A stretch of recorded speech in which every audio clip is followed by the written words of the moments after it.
श्री गौर निताई की, श्रील प्रभुपाद की, ग्रंथराज श्रीमद् भागवत महापुराण की, निताई गौर प्रेमानंदे।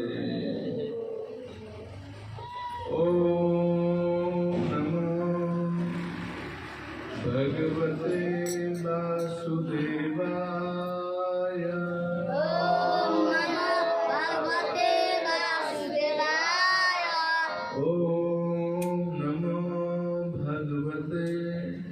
वासुदेवाय। ओम नमो भगवते वासुदेवाय।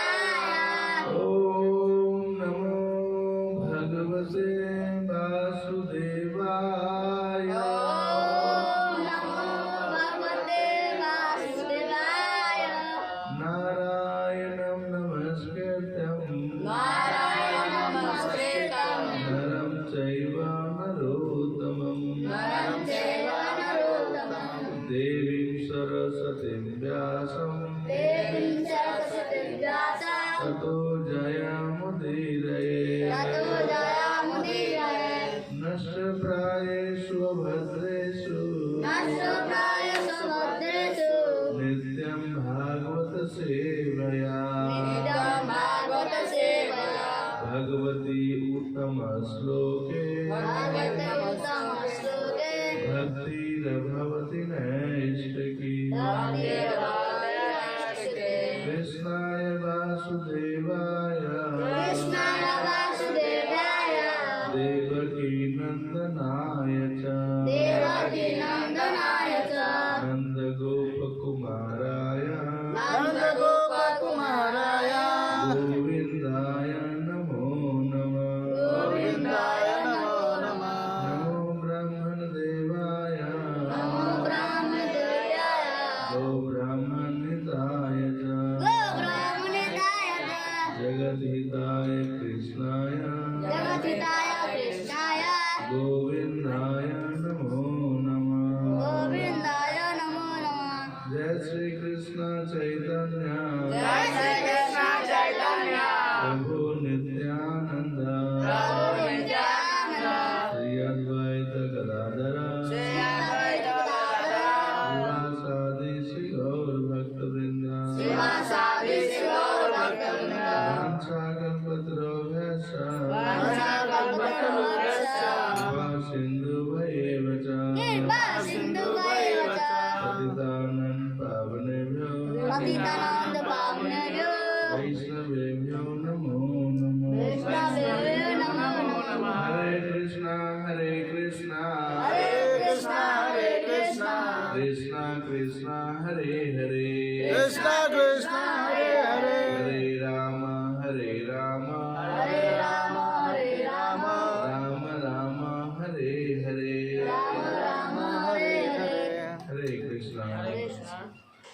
तो प्रत्येक गिनती भांति आज भी श्रीमद् भागवत विश्व में आप सभी भक्तों का हार्दिक स्वागत है।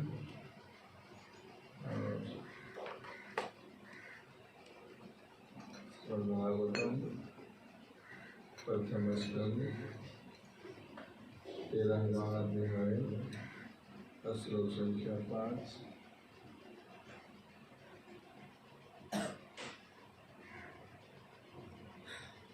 अध्याय 13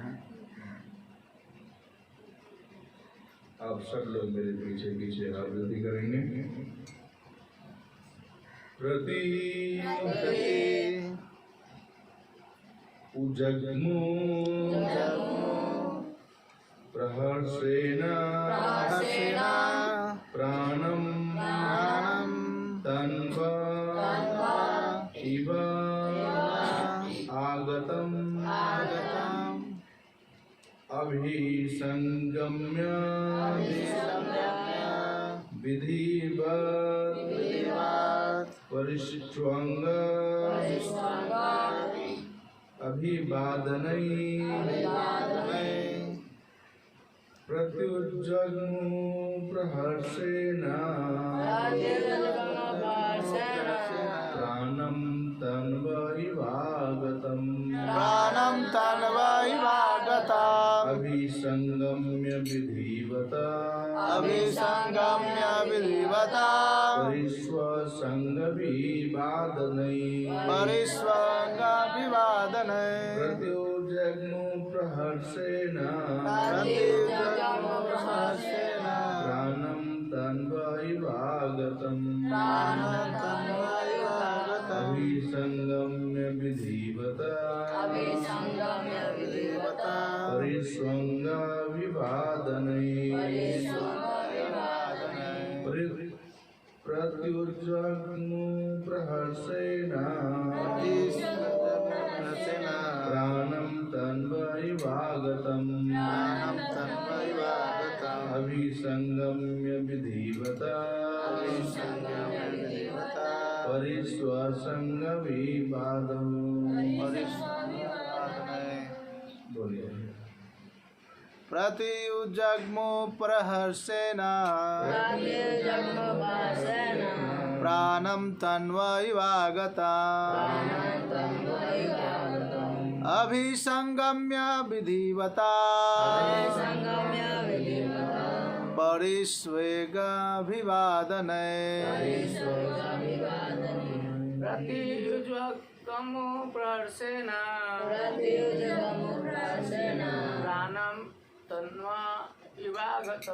प्राणं तन्वैवागतम् अभिसंगम्य विधिवता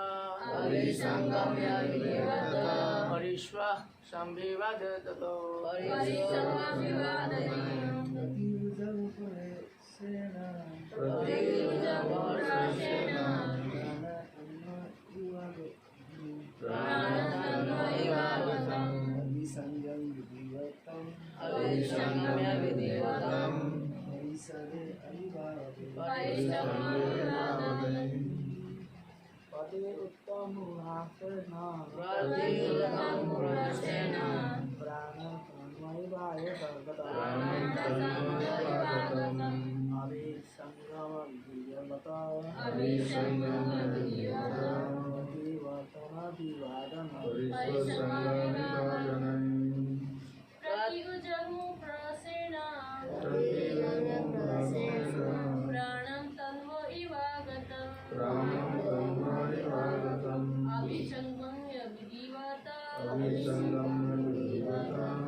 शब्दार्थ प्रति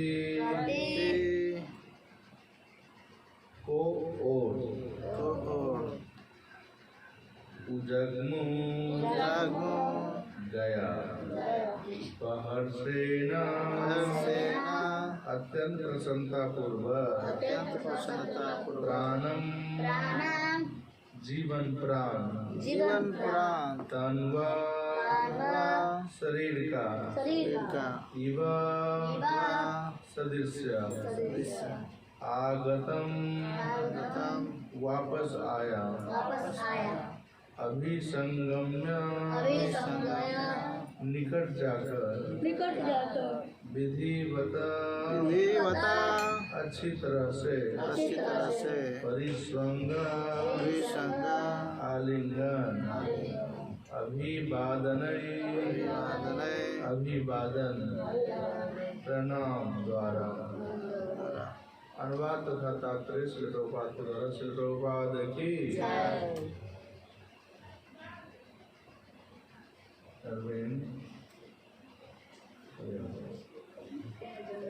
वे सब परम प्रसन्नता पूर्वक उनके निकट गए, मानो उनके शरीर में फिर से प्राण का संचार हुआ हो। उन्होंने एक दूसरे को प्रणाम किया और गले मिलते हुए एक दूसरे का स्वागत किया। बोलिए वे सब परम प्रसन्नता पूर्वक उनके निकट गए मानो उनके शरीर में फिर से प्राण का संचार हुआ हो। उन्होंने एक दूसरे को प्रणाम किया और गले मिलते हुए एक दूसरे का स्वागत किया।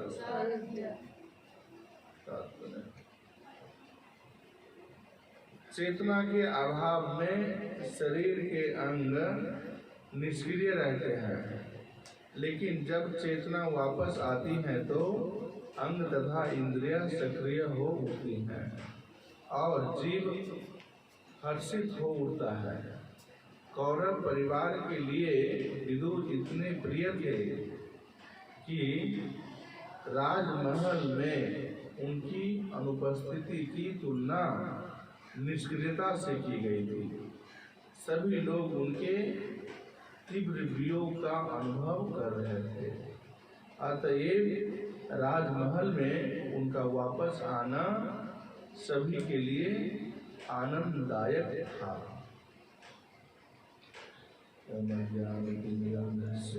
ज्ञानंजना शलाकया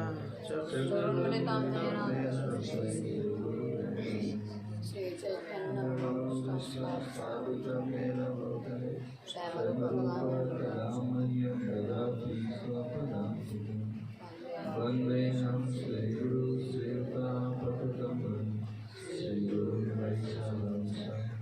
श्री रूपम सागजातं सहगणरघुनाथामृतं तं सजीवं साद्वैतं सावधूतं परिजनसहितं श्रीकृष्ण चैतन्यदेवं श्री राधा कृष्ण पादां सहगण ललिता श्री साद्वैतं हे कृष्ण करुणा सिंधु दीनबंधु जगत्पते गोपेश गोपिकान्त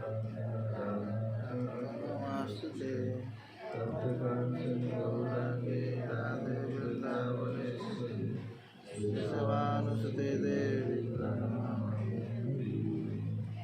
वाञ्छाकल्पतरुभ्यश्च कृपा सिन्धुभ्यैव च पतितानां पावनेभ्यो वैष्णवेभ्यो नमः। जय श्री कृष्ण चैतन्य प्रभु नित्यानंद श्री अद्वैत गदाधर शिवासादि हरे कृष्णा कृष्ण कृष्ण हरे हरे हरे राम राम राम हरे हरे कृष्ण। हरे कृष्ण। तो यहाँ जो कथा चल रहा है, दो परिवार का बीच की कथा हो रही है। दो परिवार कौन है? एक है पांडव और दूसरा कौन है? कौरव। पांडव 5 भाई थे और कौरव पूरे 100 के 100 थे, है ना। ये दोनों एक ही परिवार के सदस्य थे, है ना। पांडव के पिता और कौरव के पिता दोनों भाई भाई थे, है ना। देश काल के अनुसार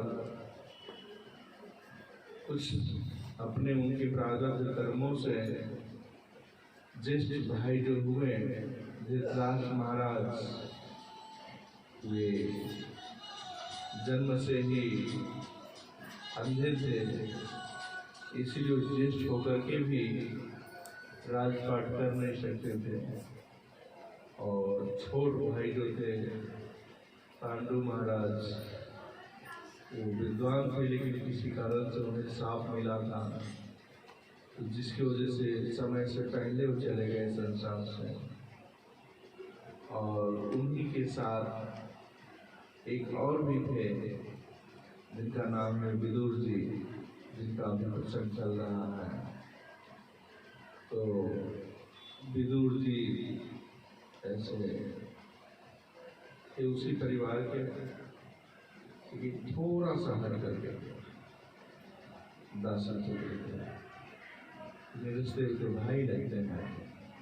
समाज में देखा जाता है कि चाहे वो ब्राह्मण हो, क्षत्रिय हो, वैश्य हो या शूद्र हो, या गांव में अनेकों प्रकार के उपाधियां लोग देते हैं, यादव जी, शाह जी, है ना, तलवार जी, शर्मा जी, इत्यादि इत्यादि।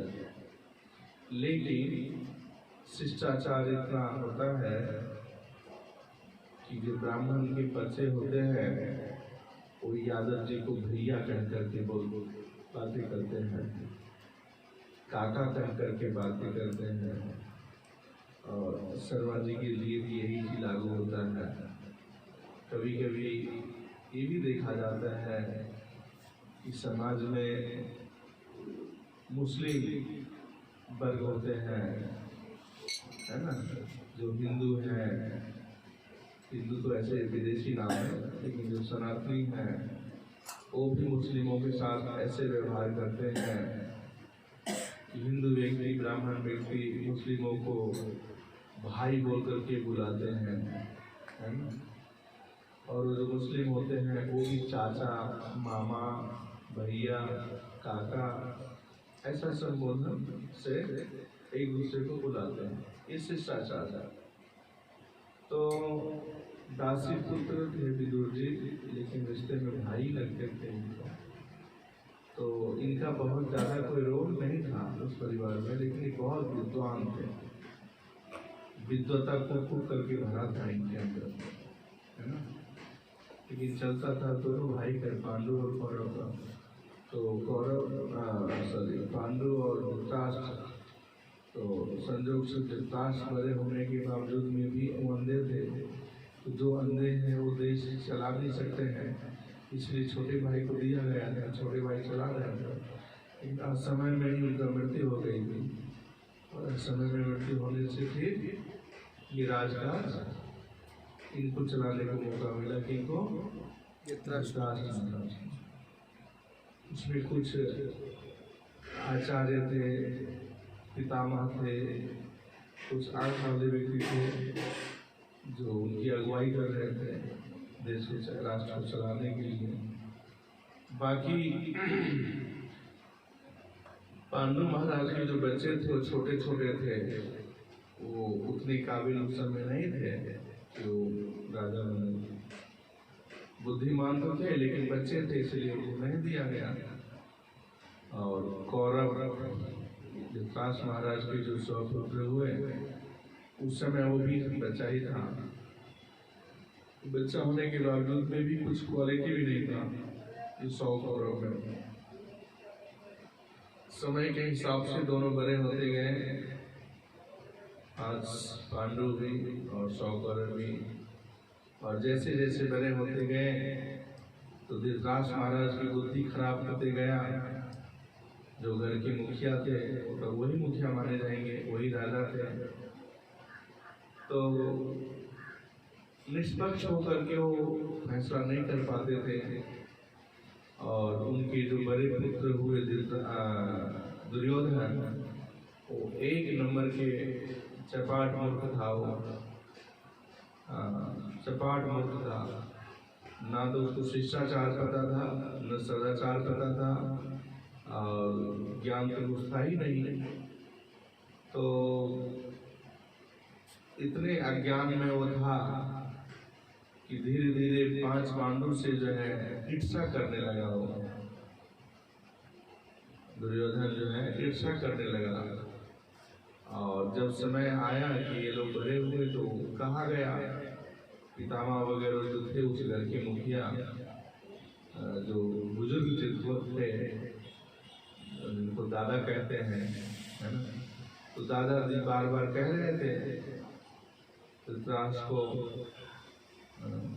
कि बेटा ऐसा करो, अब हम तो इस हस्तिनापुर को देखना चाहते हैं सुरक्षित। तो ठीक है, तुम्हारे बच्चे भी बड़े होंगे और वही पांडु की भी पुत्र बड़े हो गए, तो या तो राजपाट पांडु के पुत्रों को सौंप दो, इंटेलिजेंट है और संभाल पाएगा, बुद्धिमान है वो लोग। और अगर ऐसा नहीं करोगे तो तुम दोनों संधि कर लो आपस में, 50-50 करके जो है सो सुख शांति से रहो दोनों।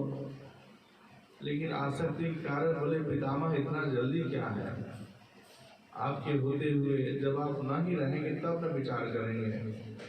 तो देखा जाता है समाज में जब माँ बाप जिंदा रहते हैं तो भाई अपनी संपत्तियों को बांटने से कतराते रहते हैं। और कभी कहा तो माता पिता ही नहीं चाहते हैं। माता पिता कहते जब तक मैं जिंदा हूँ ये कुछ नहीं होने वाला है, तुम लोग चुपचाप खाओ पियो अपना अपना काम करो, बाकी पैतृक संपत्ति हम बांट करके नहीं देंगे। एक एक बार ऐसा देखा जाता है। एक एक बार जो बुद्धिमान माता पिता होते हैं वो ये जानते हैं कि मैं चले जाने के बाद कुछ भी गड़बड़ हो सकता है, इसीलिए वो आगे फ्यूचर में आने वाले दिनों में इतना कुछ बुरा ना हो, इसीलिए वो क्या करते हैं, जो भी पैतृक संपत्ति होते हैं उसको बांट देते हैं। 2 पार्ट में, 3 पार्ट में, 4 पार्ट में, जितने बच्चे होते हैं उतने पार्ट में कर देते हैं। कभी कभी तो ऐसे भी करते हैं कि 2 पटीदार जो होते हैं वो ये देखते हैं कि हम लोग तो बुजुर्ग हो गए हैं, तो अब किसी को 3 बेटा होता है, किसी को 2 बेटा होता है, तो संपत्ति को 50-50 ना करके बल्कि 5 हिस्सा कर देते हैं। बूढ़ा बूढ़ी दोनों बोलते हैं कि हम लोग नहीं लेंगे, हमको लेने की जरूरत नहीं है, ये 5 बच्चे को जो है सो कर देते हैं। तो दूसरे भाई भी समझदार होते हैं तो कहते हैं कि ठीक है 2 बेटा मेरा भी है, 2-3 बेटा आपका है, तो एक ही हिस्सा ना हम ज्यादा लेंगे, 2 तो हमको मिल ही रहा है, 2 आपको भी मिलेगा नियम से, एक ही एक्स्ट्रा है। तो समझदार होते हैं तो बोलते हैं ठीक है कोई बात नहीं, और विवाद वहाँ नहीं होता है, परिवार में बांट दिया जाता है, ठीक है। कभी कभी 50-50 होता है, तो आपस में अंडरस्टैंडिंग के ऊपर होता है कि कितनी समझदारी से लोग काम करते हैं। लेकिन ये नियम है प्रकृति का, है ना, क्योंकि महाभारत साक्षी है ना, 5 पांडव और 100 कौरव के बीच में भी बांट बचरा हुआ है। इसीलिए आज भी जहाँ जो भी माता पिता संतान को जन्म दिए हैं, तो निकट भविष्य में जो भी उनके पास संपत्ति है, पैतृक संपत्ति मतलब दादा बाबा का संपत्ति है ना, उसमें तो पक्का 2 हिस्सा होगा। अब ये दूसरी बात है कि 2 संतान में से कोई भगवान के भक्त हो और निस्वार्थ भक्ति करे, मतलब कोई स्वार्थ ना हो उसको भक्ति में, और वो स्नेह बस छोड़ दे अपने भाइयों को।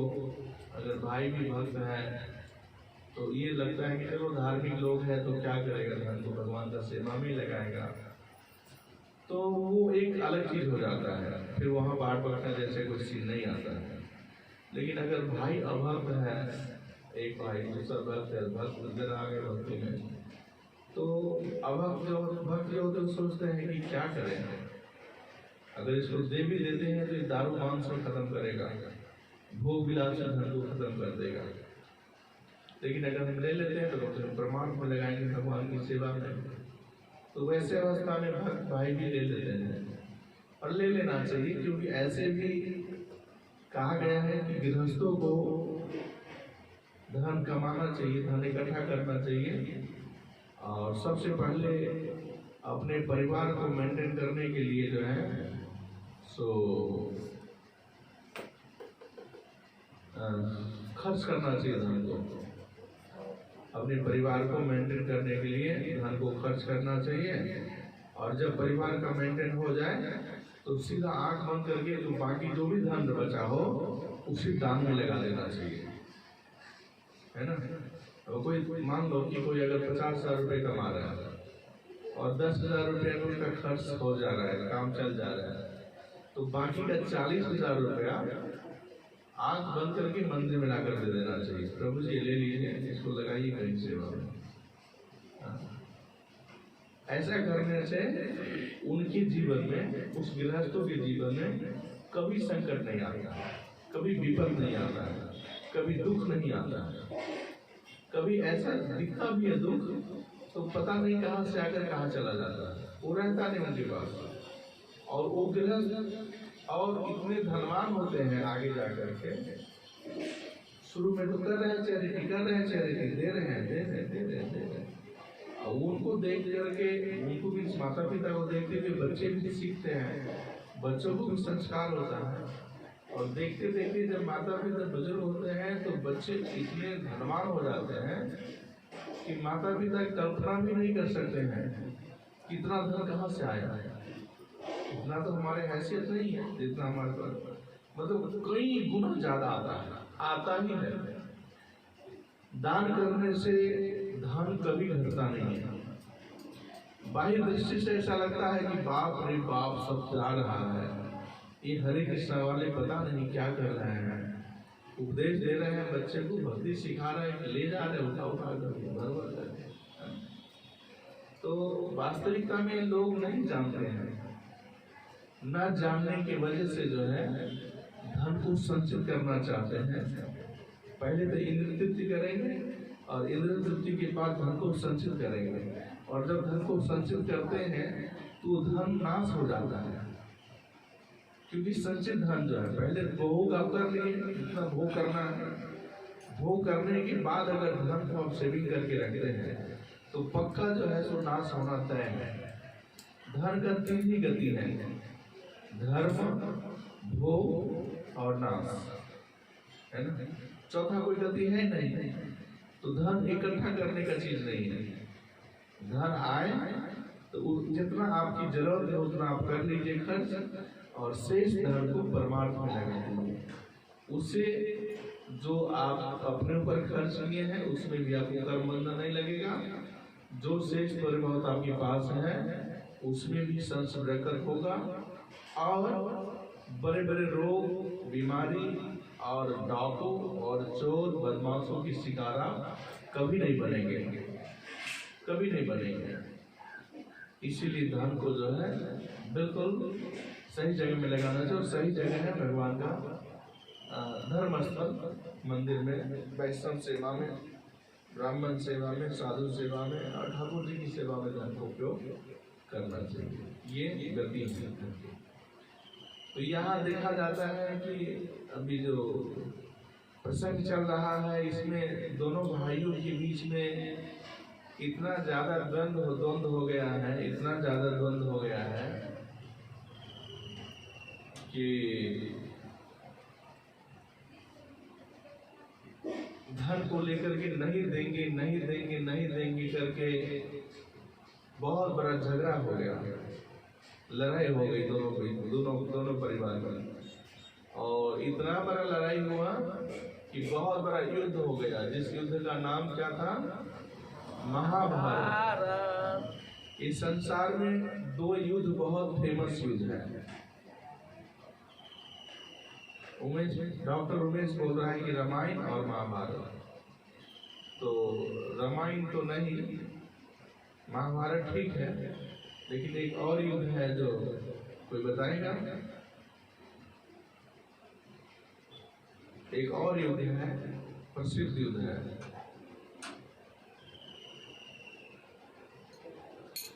देवासुर संग्राम। देवासुर संग्राम जो है ये असुर और देवताओं के बीच में हुआ था। ये तो भाई भाई में हुआ था महाभारत, लेकिन दूसरा जो प्रसिद्ध युद्ध है वो देवताओं के और असुरों के बीच में हुआ है, उसको देवासुर संग्राम कहते हैं। और वो क्यों हुआ था? अमृत पीने को लेकर के, समुद्र मंथन के प्रसंग में हुआ है, देवता और असुर के बीच में बहुत बड़ा युद्ध, ठीक है ना। तो बहुत ऐतिहासिक युद्ध है। तो यहाँ पर हुआ ये है कि दोनों भाइयों में महाभारत अच्छा से हुआ। महाभारत होने के बाद में कौरव के पास 100 में से एक भाई भी नहीं बचे, एक एक करके 100 के 100 मारे गए। पांडव के पास 5 भाई थे, 5 भाई के 5 भाई रहे लास्ट समय तक। इसके बाद बीच की जो परिस्थिति थी, कुछ दयनीय परिस्थिति थी। युद्ध शुरू होने से पहले विदुर जी बार बार अपने इन भाइयों को समझा रहे थे, धृतराष्ट्र महाराज को और अपने भतीजे वगैरह को, कौरवों को, लेकिन दुर्भाग्यवश न धृतराष्ट्र को इनकी बात समझ में आ रही थी और न किसी अन्य कौरव को समझ में आ रही थी, बल्कि उल्टा इनके अपमान करने लगे, अनादर करने लगे। किनके? विदुर जी के। तो विदुर जी ने सोचा कि ऐसे स्थान में रहकर क्या फायदा, बहुत अपमान हुआ, उनके भतीजे ने किया। तो नियम से जिस स्थान पे किसी का अपमान हो वैसे स्थान पे नहीं जाना चाहिए। जहाँ आपका आदर न हो वैसी जगह आपको कभी नहीं जाना चाहिए, नहीं ही जाना चाहिए, कभी नहीं जाना चाहिए। बिल्कुल उसे त्याग कर देना चाहिए। एक बार की घटना है, गोस्वामी तुलसीदास जी महाराज जब वो संत बन गए थे, खूब बड़े भगवान के भक्त बन गए थे, खूब भक्ति का प्रचार करते थे, तो अपने गांव वो जाना नहीं चाहते थे। तुलसीदास जी अपने गांव जाना नहीं चाहते थे, क्योंकि जब वो छोटे बच्चे थे तुलसीदास जी, तो जैसे उनको ज्ञान हुआ तो सबसे पहला शब्द उन्होंने राम बोले थे। तुलसीदास जी तो राम बोले थे, तो उनको राम बोला के नाम से गांव में लोग जानने लगे। होता है ना, कुछ बच्चे में कुछ गुण रहता है तो उसी नाम से बच्चे को, तो उनको राम बोला जो है तो लोग कहने लगे। तो उनको एक दिन मन में क्या आया पता नहीं, साधु बनने के बाद वो गांव की तरफ गए, और गांव की तरफ जब गए तो गांव वाले ने बहुत सम्मान आदर न करके उन्होंने बड़े अलग ढंग से कहा, हो इधर हम बोलना लगाता, समझे ना, भोजपुरी में बोला, अरे तो हम गोला लग रहा है। तो गोस्वामी जी को बड़ा खराब लगा। बोले भाई अभी तो मैं भगवान को पा लिया हूँ, इतना सुंदर रामायण लिखा हूँ, भगवान की कथा का प्रचार कर रहा हूँ, और आज भी मेरे गांव वालों को नजर मेरे लिए ऐसा ही है। कहा तो राम बोला, अब उनको इतना खराब लगा, ये बात इतना खराब लगा कि वहीं से वो भागे, कमंडली और लगी ना, अब नहीं रुकेंगे, निकल गए। तो कभी कभी देखा जाता है भक्तों को गांव तो बिल्कुल नहीं जाना चाहिए शुरू में, बाद में जाइए आप, क्योंकि जब आप मैच्योर हो जाएंगे कुछ वर्ष तक भक्ति करने के बाद, तब उसी समाज में लोगों का नजरिया बदल जाता है। एक बार ऐसा होता है, लेकिन शायद एक बार नजरिया नहीं बदलता है ज़्यादा दिन मैच्योर होने के बाद, क्योंकि गोस्वामी जी तो बहुत कई वर्षों के बाद गए, तभी उनको लोग ऐसा कहते हैं। लेकिन कभी काल देखा जाता है जैसे कि कुछ ऐसे संत होते हैं जिनको बहुत सम्मान मिलता है उनके मैच्योरिटी के ऊपर। तो लेकिन शुरू के दौर में अगर आप गाँव जाते आते हैं, अगर साधु बनते हैं, तो गांव वाले नहीं समझ पाते हैं, तो वैसा ही है, आता है भाई बाप से मिलने के लिए आता है, धन संपत्ति का मोह है, वो छूट नहीं रहा है लेने। का हो छोटे लाल, का बात मन नहीं लागत भक्ति में, भजन करा दो जनकपुर में तेरा सारा व्यवस्था बात बाटे, का धन संपत्ति के चक्कर में पड़ेगा। ना ठीक बात जाए अरे आ गई हम भाभी को कर दे। ओहो अच्छा, तो माया मोह में फसल। बोलता है कि नहीं गाँव के लोग नहीं बोलते हैं, बोल देगा कभी। अभी आपस में बोलता हूँ, बाद में बोलता है, सबका बोलता है। तो विदुर जी ने कहा यहाँ पे ठीक है, मुझे इतनी अनादर है, अपमान है इस परिवार में, तो जाने दो इस परिवार को, मुझे परवाह नहीं, मुझे नहीं अब रहना है। तो घर छोड़ करके चले गए विदुर जी, और जब घर छोड़कर चले गए तो अपना तीर्थ में चले गए। बहुत सालों तक वो तीर्थ अपना करते रहे, लेकिन जब तीर्थ के बाद आए घर पे लौट करके तो देखा पूरा बिखर गया था परिवार, है ना? अभी यही है ना जो हम कर रहे थे, यही बात है ना, कि जब लौट कर घर आए तो देखे कि क्या हो गया भाई, किधर गया हमारे भतीजा सब, इतना शौक और एक भी नहीं दिख रहा है। ये दोनों भी एकदम शोक में डूबे हुए हैं। इतना कुछ होने के बाद भी धृतराष्ट्र महाराज, माता गंधारी बोले भैया क्या क्या हो गया इस बीच में? बोले क्या नहीं हुआ विदुर, तुम तो चले गए तीर्थ में, तुम रहते तो कुछ तो अच्छा होता, चले गए। बोले मैं रहता कैसे है, आप ही के सामने आपके पुत्र ने कैसे मुझे अनादर किया, तो मैं कैसे रहूं ऐसी जगह पे? आप एक बार भी बोले जब मैं जा रहा था कि रुक जाओ रुक जाओ, कुछ भी नहीं, और ना अपने पुत्र को समझाया। तो ठीक है, जो विधि का विधान है उससे तो कोई रोक नहीं सकता है, जो होनी है उसको कौन टालेगा? कोई टाल सकता है होने को? नहीं टाल सकता है। यहाँ प्रत्येक जीव का अपना प्रारब्ध कर्म है। तो ठीक है, अब क्या, अब कौन सी मोह में पड़े हैं?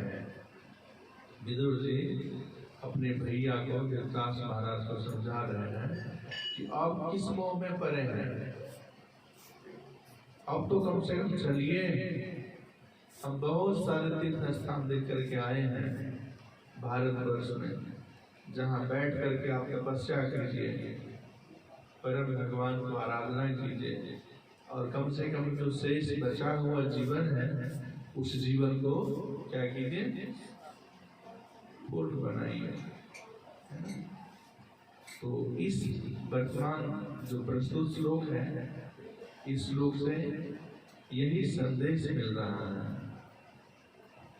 कि व्यक्ति को समय के हिसाब से घर परिवार छोड़ देना चाहिए, तीर्थ में जाकर तीर्थाटन करके और परम भगवान की आराधना करके और अपने जीवन को बिताना चाहिए।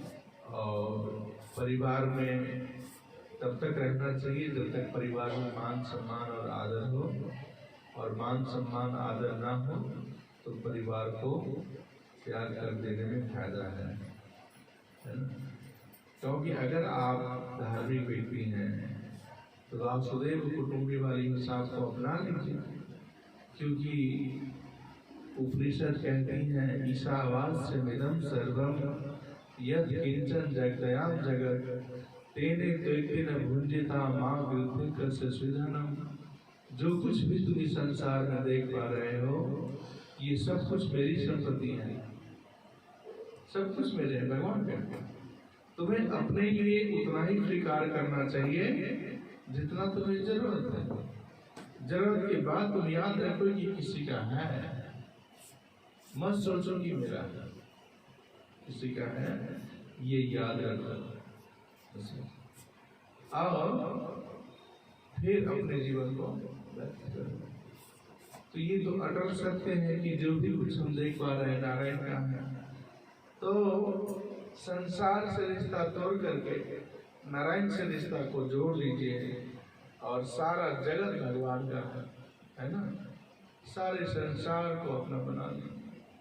कुछ व्यक्ति विशेष को आप अपना बना रहे हैं, उनसे मोह माया को तोड़ लीजिए, सबको अपना मानिए। क्योंकि जो साधु होते हैं, जो भक्त होते हैं भगवान के, संत होते हैं, संत सन्यासी राजा, इनकी वास्तविकता में अपना कोई नहीं होते हैं, कोई अपने नहीं होते हैं।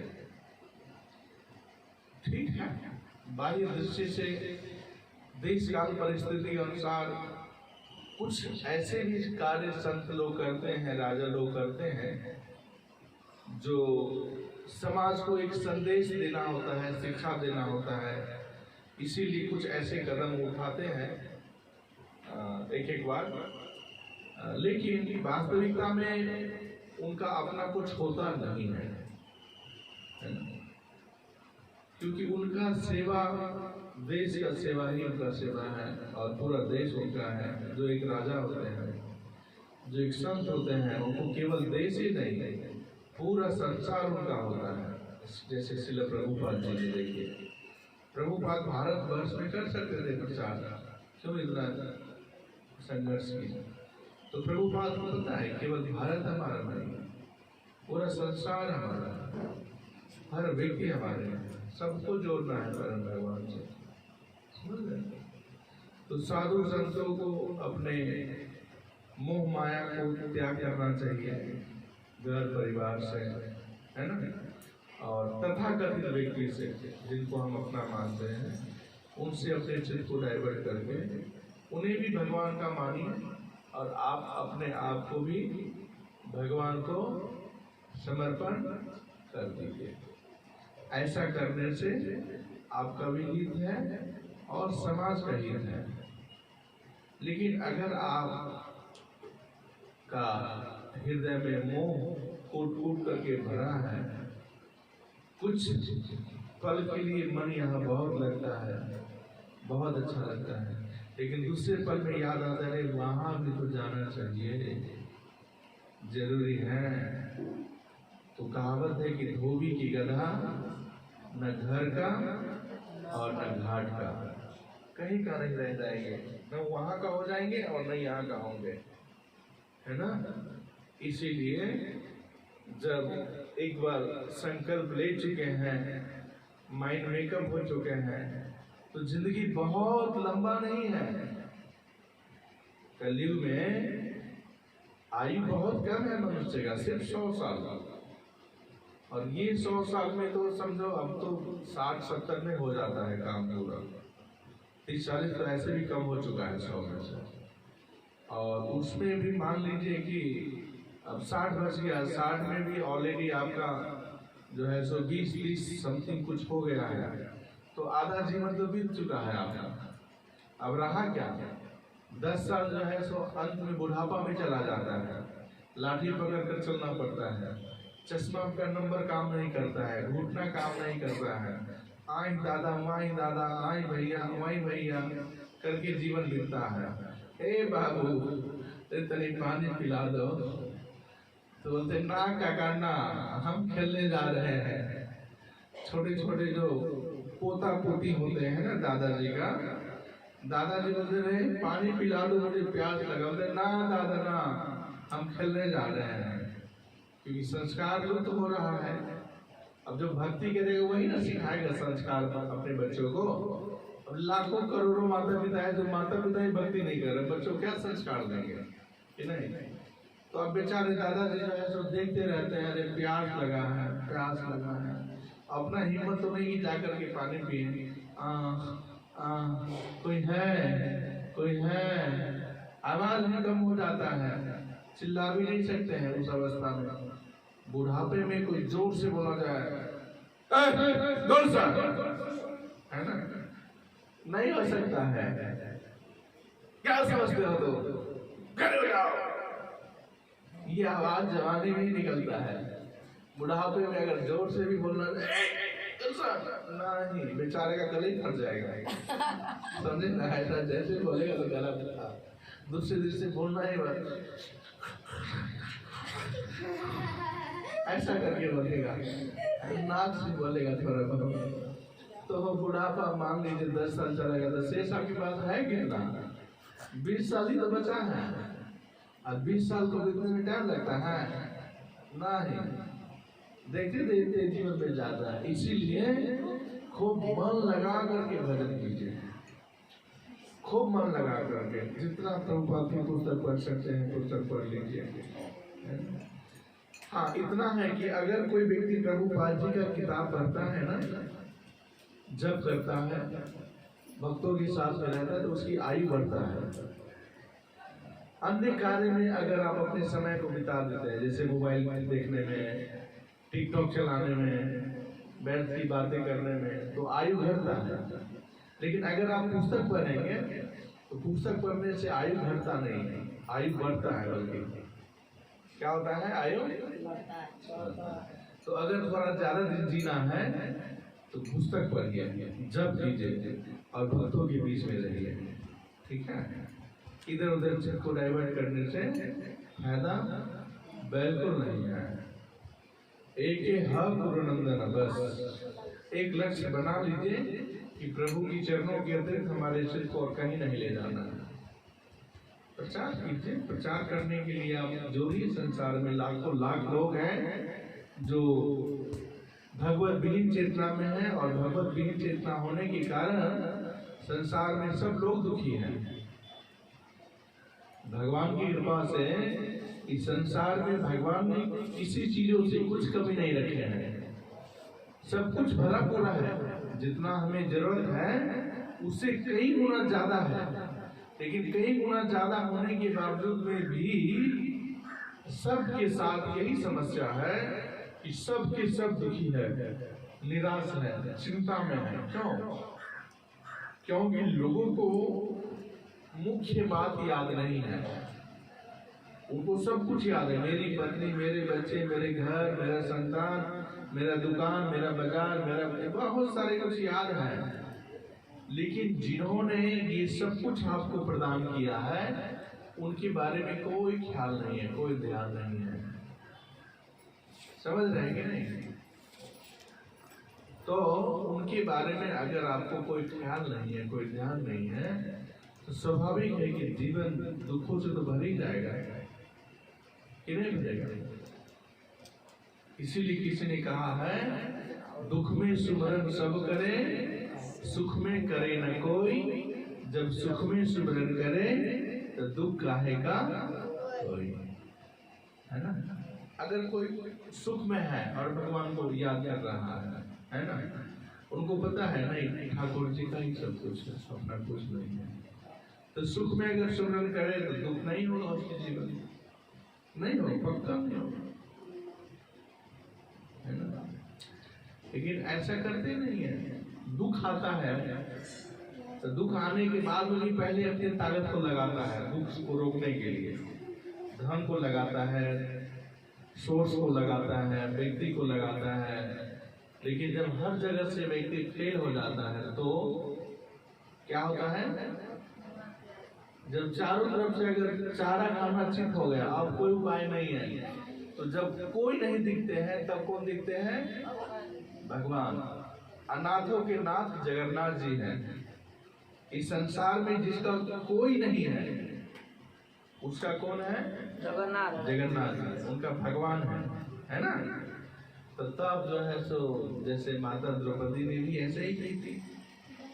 जब कौरव सभा में जब उनको वस्त्र हरण हुआ हो रहा था तो वो सबसे मदद मांग रही थी। अपने 5 पांडवों पति से कह रहे थे, अरे तुम लोग इतने बड़े बड़े महान व्यक्ति हो, देखो मेरा क्या हो रहा है यहाँ पे, कुछ तो करो।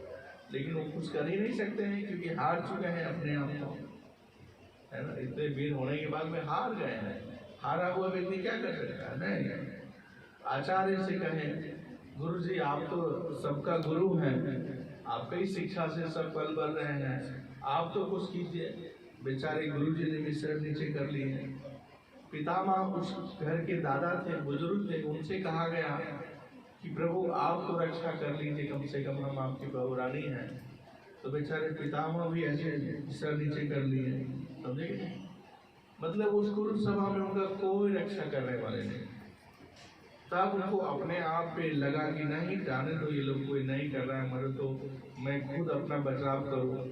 तो उन्होंने दोनों स्तन पे अपने हाथ को रख लिए, क्योंकि जो स्तन होते हैं उसे जो सुशिक्षित पुरुष होते हैं वो शर्माते हैं देख करके, लेकिन जो मूर्ख होते हैं उनको अच्छा लगता है देखना। क्या है स्तन के पीछे? क्या है? मांस का एक लोथरा जमा है। और भगवान की व्यवस्था है कि बच्चों जब बच्चे जन्म लेते हैं तो उनको दूध मिलता है, उनका पोषण होता है वहां से। तो लेकिन लज्जा का भी सीन है ये, इनको संभाल करके रखना चाहिए, कभी प्रदर्शन नहीं करना चाहिए। तो माता द्रौपदी को लगा कि मैं जब अपने स्तन पे हाथ रखूंगी तो शायद दुशासन मुझे छोड़ देंगे, लेकिन क्यों छोड़ेगा दुशासन? वो तो मूर्खे था, उसको तो संकल्प था कि करेंगे तो ना। और फिर जब देखे कि द्रौपदी जी अब ये भी छोड़ने वाला नहीं है, इतना पर भी छोड़ने वाला नहीं है, तब फिर दोनों हाथ उठा दिए, हे द्वारकाधीश, अब मेरा लाज आप ही के हाथ में है, जो करना है। तब तो उठे सारा एक पंखा चला दीजिए, सारा सीन वो देख रहे थे, दोनों चला सकते हैं। भगवान द्वारकाधीश श्री कृष्ण देख रहे थे, सारा लीला देख रहे थे, लेकिन तभी जब उनको बुला ही नहीं रहे थे, भगवान क्यों आए? क्योंकि भगवान तो हम सबके हृदय में बैठे हैं परमात्मा के रूप में। जब हम उनको याद करेंगे तब हम कृपा करेंगे, जब हम भगवान को याद ही नहीं करेंगे तो भगवान उनको क्या लेना देना है? ठीक है, करो, तुम अपने आप को समझते हो कि काबिल हो करने लायक, तो करो, मैं क्या करूं? तो जैसे उन्होंने हे द्वारकाधीश किए तो तत्क्षण भगवान प्रकट हुए और माता द्रौपदी को इतना वस्त्र प्रदान किए कि दुशासन खींच करके हेड आ गया, उसको गिर गया, ढेर लग गया, सारी गिर गया बेचारा। और माता जी निर्वस्त्र नहीं हो पाई। इसीलिए दुख में लोग भगवान को याद करते हैं, सुख में नहीं। लेकिन नियम से सुख में भी करना चाहिए। जब हम सुख में करेंगे तो दुख आने वाली कोई बात नहीं, क्योंकि भगवान के अतिरिक्त दूसरा कोई विकल्प नहीं है कि आप अपने जीवन को सुखी बनना चाहते हैं। किसी भी मार्ग में हो आप, किसी भी क्षेत्र में हैं आप, जब तक आप